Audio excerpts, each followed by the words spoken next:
Swag की कहानी। सामने आ रही एक बड़ी खबर, जाने माने रेस्टोरेंट के खाने में हो रही खुलेआम मिलावट। जो लोग खुश होकर खाते हैं मोमोज, तो हो जाइए सावधान। नॉन वेज मोमोज से चिकन की जगह बेचा जा रहा है आपको कुछ खौफनाक कुत्ते के पीसेस। टीवी में कुत्ते की फोटो दिखती है मोमोज के साथ। ये न्यूज वाले भी ना पता नहीं क्या क्या दिखाते रहते हैं। दिखाने को कुछ और खबर नहीं मिलती तो बस खाने पीने की बुराई शुरू कर देते हैं। अरे हमारे साथ तो आज तक कभी भी ऐसा नहीं हुआ है, खामखा बकवास करते रहते हैं। अरे शन्नू जी हटाओ इनको, मेरा तो आज कचौड़ी खाने का बहुत मन कर रहा है, बाहर से लेकर आता हूँ।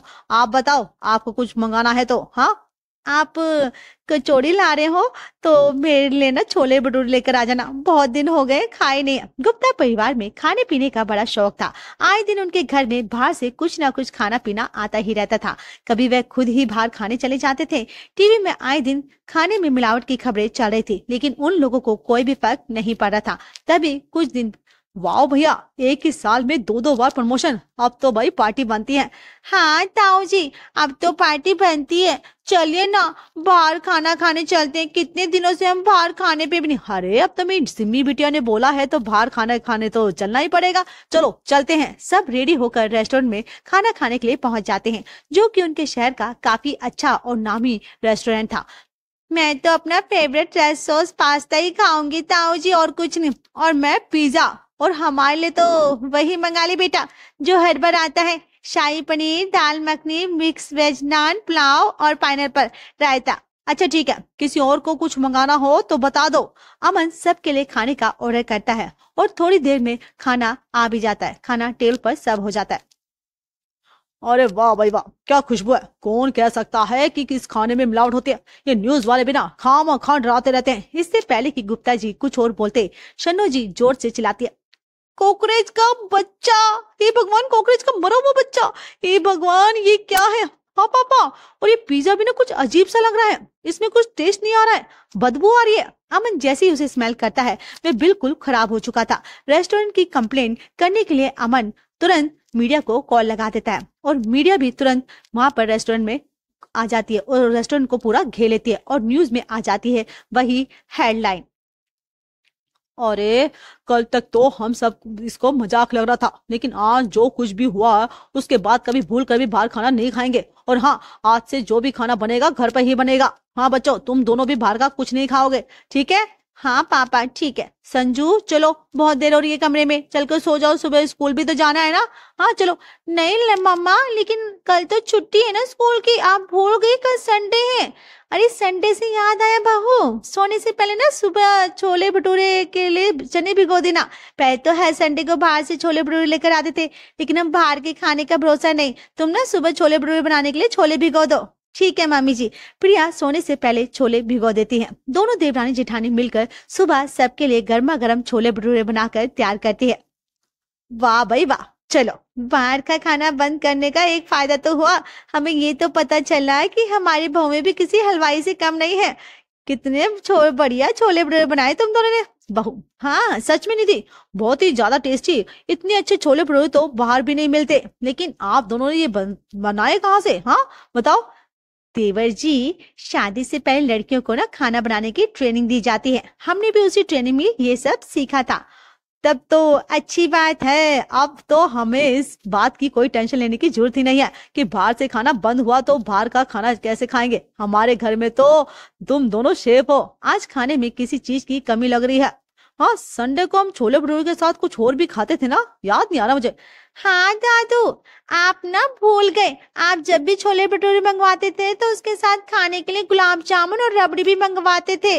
अरे हाँ, तुमने सही याद दिलाया बेटा। छोले भटूरे खाने के बाद जब तक मैं रबड़ी के साथ गुलाब जामुन ना खा लूं तब तक बेचैनी सी रहती है। बहू, तुम दोनों को गुलाब जामुन और रबड़ी बनानी तो आती होगी ना। हाँ बोलो, आती कि नहीं। जी पापा जी। हाँ आती है तो बढ़िया है, जाओ बेटा बना कर लाओ। और हाँ, गुलाब जामुन में मीठा जरा कम रखना, रबड़ी के साथ खाना है। जी पापा जी। चलो निधि, अब तो देवरानी जेठानी छोले भटूरे बनाकर फ्री हुई थी कि अब उनके पास रबड़ी और गुलाब जामुन बनाने का ऑर्डर आ गया था। दीदी, आपने हाँ क्यों बोला, अभी तो छोले भटूरे बनाकर फ्री हुए थे, पर पता है ना आपको गुलाब जामुन रबड़ी बनाने में कितना टाइम लगता है। जानती हूँ, लेकिन क्या कर सकते हैं दीदी, अगर हम इन लोगों को मना भी कर देते ना तो हमें क्या बोलते कि यूट्यूब से देखकर बना लो, छोड़ दो। क्या हमें किसी भी हालत में ना नहीं देखो। चलो दीदी, गुलाब जामुन तो मैं बिल्कुल नहीं बनाऊंगी, मुझे ना बिल्कुल भी हिम्मत नहीं है, मैं रबड़ी बना लेती हूँ, आप गुलाब जामुन बना लो। अरे लेकिन गुलाब जामुन बनाने के लिए पहले खोया तो निकालना पड़ेगा ना, तुम रबड़ी बनाओ, तब तक मैं खोया निकालती हूँ। अब दोनों देवरानी जेठानी दूध को पकाने के लिए कढ़ाई में कड़छी चलाती ही रहती हैं और उसी में उनको बेचारियों को 2 घंटे लग जाते हैं। जैसे तैसे करके दोनों रबड़ी और गुलाब जामुन बनाकर सबके लिए तैयार करती हैं। वाह भाई वाह, गुलाब जामुन है इसमें आ रहा है, हाय हाय हाय, क्या गुलाब जामुन बनाया बहू तूने। असली स्वाद बनना, बाहर के गुलाब जामुन में तो खोए का कोई टेस्ट ही नहीं आता। और हाँ, ये रबड़ी तो मुझे बहुत ही अच्छी लगी, मेरे लिए बचा कर रखना, मैं रात को खाऊं। अरे क्या भाई, रात को खाओगे? हाय भगवान, कितना बचाएंगे हम, अभी खा लीजिए, हम दोनों ने तो अभी तक कुछ भी नहीं खाया सुबह से। अच्छा एक काम करो, तुम ना अभी कुछ लंच के लिए बना लेना कुछ, ठीक है। और मम्मी जी हमने तो, अरे बेटा अब दोपहर को सबको भूख भी तो लगेगी ना, तो बना लेना सबके लिए, ठीक है। और अभी सबको भूख लगी, चलो जाओ बना के लाओ। अरे दीदी ये क्या है दीदी, अभी हमने तो कुछ खाया भी नहीं है, इनको खाने की तैयारी हो चल रही है, क्या है। एकदम चटोरा परिवार था, बाहर से खाना बंद क्या हुआ, बेचारी बहुओं का जीना हराम कर दिया था। अब वो बेचारी रोज रोज, मम्मी जी अब क्या बनाए, अब हम बिल्कुल नहीं बना सकते, हमारे आपकी फरमाइश ना उनके सामने पेश हो जाती जब देखो, और बार बार उनके एक ही सवाल पूछते हैं, खाने में और क्या है। अरे भाभी, खाने में इतना अच्छा अच्छा बनाते हो तो बताइए क्या बनाया आपने। हाँ, अरे हम दोनों उधर एकदम से घर का फोन बजता है, बस फिर उसको याद आ जाता है, अरे हाँ हाँ हाँ बबली बेटा, हेलो। हाँ मम्मी, मैं कह रही थी आप ना इस बार ना मुझे सिंधारा मत भेजना, बाहर की चीजों में ना बड़ी मिलावट हो गई है, मैं तो भूल ही गई थी, लेकिन अच्छा हुआ तूने याद दिला दिया। और बेटा तू ना बिल्कुल भी चिंता मत कर, तेरे सिंधारे के लिए बाहर से कुछ भी खरीदने की जरूरत नहीं है, तेरी भाभियां है ना, वो दोनों घर पर ही सब कुछ बना देगी। चल मैं फोन रखती हूँ, ठीक है। मम्मी जी ये आपने क्या क्या, अरे सिंधारे में कितना सारा सब, हाँ वही तो बोल रहे हैं मम्मी जी, नहीं बनाएगा हमसे, आपको पता है ना, इसलिए तो। अरे आज से काम में लग जाओ ना बेटा, बाहर के खाने में गंदगी है तो अपने रीति रिवाज थोड़ी ना छोड़ देंगे। तुम दोनों नमक वाली मठरी बना देना और घेवर बर्फी और 2-3 तरह की नमकीन बना दो, ठीक है। जाओ बना लो अभी से। मम्मी जी घर पर इतना सब बनाना ना बहुत मुश्किल हो जाएगा। अरे कुछ मुश्किल नहीं होता बेटा, एक काम करो, मठरी तो तुम दोनों ना 2-2 किलो बना देना और बर्फी भी 2 किलो बना देना और 1 किलो घर के लिए भी बना लेना, 2-3 तरह की नमकीन हो जाएंगी, 1-1 किलो की बात है। हे भगवान, मम्मी जी तो हमें ऐसे ऑर्डर दे रही है जैसे यहाँ हमारी फरसान की होलसेल की दुकान चल रही है, इतना सब कैसे बनाएंगे हम। अच्छा होता दीदी अगर हम उस दिन रेस्टोरेंट जाते ही ना, ना हम रेस्टोरेंट जाते, ना बाहर के खाने की सच्चाई हमें पता चलती, और ना आज ये सब हो रहा होता। अरे क्या खुसर पुसर करने लग गई हो दोनों, जाओ जल्दी से जाकर ये सब बनाने की तैयारी शुरू कर दो। दोपहर के खाने के बाद ही दोनों ये सब बनाने में लग गई और ये सब बनाते बनाते उनको रात के 8 बज गए। सब कुछ बनाकर दोनों जैसे ही बाहर आई और सबने पूछ लिया, अरे बहू आज रात के खाने में क्या है। प्लीज पापा जी, अभी हम दोनों ने पूरे 5-6 घंटे के बाद किचन से बाहर निकले हैं, हमारे अंदर अब डिनर बनाने की बिल्कुल भी हिम्मत नहीं है। अरे हम समझ सकते हैं प्रिया, लेकिन सबको भूख तो लगी है ना, और तुम तो जानती हो कि बाहर खाना कैसे खाएंगे हम। हाँ, बाहर से खाना ला कर भी नहीं खा सकते, प्लीज कुछ बना दो ना खाने के लिए। हाँ वैसे आज ना मेरा पाव भाजी खाने का बड़ा मन कर रहा था भाभी, अगर पाव भाजी मिल जाए तो मजा आ जाएगा। अरे बेटा ये किसका नाम ले लिया तूने, पाव भाजी का नाम सुनकर तो मेरे मुंह में भी पानी आ गया। अब तो तुम दोनों पाव भाजी बना लो बहू। हे भगवान, अब वो दोनों उनके बोले भी तो क्या बोले, बेचारी किचन में जाकर सबके लिए पाव भाजी बनाने लग जाती है। इतना सब करके रात को सोते सोते उन्हें रात के 12 बज जाते हैं। अब सुबह बच्चों का टिफिन, पतियों का लंच और सबका नाश्ता बनाने के लिए 5 बजे फिर से उठना पड़ता है। कुछ महीनों में तो ऐसा लग रहा था दीदी कि हमारी पूरी जिंदगी इस किचन में ही बीत जाएगी। कल पूरा दिन भी हमने किचन में बिता दिया और अभी तो नींद भी पूरी नहीं हुई थी हमारी, और फिर से किचन में आना पड़ रहा है। हाँ बताओ ना दीदी क्या करें हम। सही कह रही निधि, जब से इन लोगों ने ये खबर बाहर का खाना बंद करके घर में खाना शुरू कर दिया है ना, तब से हमारी नाक में दम करके रख दिया है। ब्रेकफास्ट खत्म होता नहीं कि उससे पहले ही पूछ लेते हैं लंच में क्या बनाया, डिनर में क्या बनाओगे। जिंदगी हलवाई बनकर रह गई है यार। दोनों देवरानी जिठानी किचन में काम करती थी, तभी उनकी सासू माँ बोलती है, चलो अच्छा है तुम दोनों जल्दी उठ गई हो। वैसे आज नाश्ते में सबके लिए क्या बना रही हो। हाँ आज अलग से नाश्ता बनाने की हिम्मत नहीं है मम्मी जी, और ना सबके टिफिन के लिए जो सब्जी बना रहे हैं ना उसी के साथ नाश्ते में परांठे बना देंगे। हाँ बस और कुछ नहीं। अरे ऐसे कैसे नाश्ते में और लंच में एक जैसा खाना बनाएंगे, तो बोरियत नहीं हो जाएगी।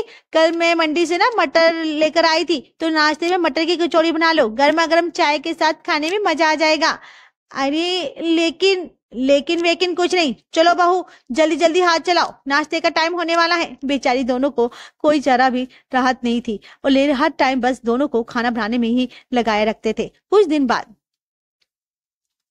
नीरज तुम्हें प्रमोशन मिला है यार, कम से कम पार्टी तो दो। अरे मैंने कब मना किया, तो चलो फिर बाहर चलते हैं, यहाँ पर एक नया रेस्टोरेंट खुला है। नहीं नहीं यार, बाहर नहीं, आजकल बाहर के खाने पर ना एक पर्सनल भी ना भरोसा नहीं कर सकता मैं। तुम्हें पार्टी चाहिए तो ना मेरे घर चलो, मैं निधि को फोन करके बता देता हूँ, मैं शाम को हमारे लिए अच्छा सा खाना बना देगी। निधि को फोन करता है, अपने दोस्तों के लिए खाना बनाने का बोलता है, जिससे निधि का पारा हाई हो जाता है। अरे आपके दोस्तों को पार्टी चाहिए तो बाहर होटल में पार्टी दे दो, पहले ही मुझे और दीदी को खाना बनाने में फुर्सत नहीं मिलती है, और आप हो के आपको अपने दोस्तों को भी घर बुलाना है। अरे क्या हो गया यार, मैं कौन सा रोज रोज पार्टी करता हूँ, और तुम और भाभी 4 लोगों के लिए खाना नहीं बना सकते? हाँ तो क्या हो जाएगा कि अगर बना दोगे तो खाना। अब मैं वैसे भी उन सबको बोल चुका हूँ, तो तुम थोड़ा सा टेस्टी खाना बना कर रखना, और मेन्यू में कम से कम 7-8 चीजें तो रखनी चाहिए, चीजों की कमी नहीं होनी चाहिए। चाहे तो 7-8 चीजें ना हो तो नीरज तो ये सब बोलकर फोन कट कर देता है। लेकिन निधि का पारा हाई हो चुका था। अब उसकी बात सुनकर प्रिया का भी पारा हाई हो जाता है। इन लोगों ने बिल्कुल हद ही मचा दी है, बस बहुत हो गया निधि, अब हम इनकी कोई बात नहीं सुनने वाले। इतने महीनों से पागल करके रख दिया है इन लोगों ने। हमें भी हमारी जिंदगी में पर्सनल लाइफ है कि नहीं है? हाँ, जब देखो तब इनकी लाइफ से किचन में लगे रहना पड़ता है। हाँ, जरा हम दोनों की शक्ल देखो, पार्लर गए भी कितना टाइम हो गया है, बोलो ना। अरे पार्लर तो छोड़ो, घर से बाहर निकले ही कितना टाइम हो गया दीदी। हमें दोनों का गुस्सा अब 7वें आसमान पर चढ़ चुका था, पर चढ़े भी क्यों ना, बेचारियों की तकलीफ को कोई समझ भी नहीं रहा था। नीरज के दोस्तों के लिए तो उन्होंने जैसे तैसे खाना बना दिया, लेकिन अगले दिन, मम्मी ये कैसा सिंपल सा लंच बनाकर दे दिया आपने, मुझे ये आलू की सब्जी और परांठा लेकर स्कूल नहीं जाना। हाँ मैं भी नहीं लेकर जाऊंगा, मुझे अरे अरे चीज पास्ता चाटा लगाऊंगी, सारी अकल ना ठिकाने आ जाएगी। चुपचाप जो बनाए वो लेकर स्कूल चले जाओ, वरना आज मेरे हाथ से ना तो कोई बचेगा नहीं। और हाँ, तुम भी ना चुपचाप किचन से चली जाओ, तुम लोगों ने हमारे दिमाग खराब करके रख दिया है। इंसान है, मशीन नहीं है हम दोनों, ठीक है? होटल खोल रखा है क्या? जब देखो ऑर्डर देते रहते हो, जाओ यहाँ से दोनों। अब वो चाहिए चैन नहीं। अरे अरे क्या हो गया भाऊ, सुबह सुबह क्यों इतना हल्ला मचाया हुआ है, और नाश्ते में क्या बनाया तुम दोनों ने? अरे क्या हो गया भाई, इस तरह चुपचाप क्यों खड़ी हो? बताओ अभी क्या बनाया नाश्ते में? हाँ बताओ, छोले भटूरे या ब्रेड पकौड़े? मेरा सर बनाया है, खाओगे छोले भटूरे या ब्रेड पकौड़े? इधर रेस्टोरेंट की चैन लगा कर रखी है क्या हम दोनों ने? ब्रेकफास्ट खत्म होता है तो लंच में क्या है, लंच खत्म नहीं होता तो शाम की चाय के साथ क्या है, चाय बनती है तो डिनर में क्या बन रहा है, जो भी बन रहा है उसके साथ ये भी बना लेना। अरे बाहर निकलो आप सब लोग यहाँ से, और खबरदार अगर किसी ने अब हम दोनों से ये पूछ लिया कि खाने में क्या बना है, अगर पूछ लिया तो याद रखना हम दोनों से बुरा कोई नहीं होगा। अरे प्रिया लेकिन बस चुप, नाश्ते में सबके लिए परांठे और सूखी सब्जी बना दी है, और जब तक लंच का टाइम होगा तो लंच बना देंगे, बीच में किसी को कुछ भी पूछने की कोई जरूरत नहीं है। चलो निधि यहाँ से। हाँ चलिए दीदी। प्रिया और निधि का गुस्सा देखकर सब वहां से रफू चक्कर हो जाते हैं। दोपहर के खाने का टाइम हुआ भी नहीं था कि तभी, अरे शन्नो जी, आज आपने भवों से पूछा नहीं कि लंच में क्या बनाया है?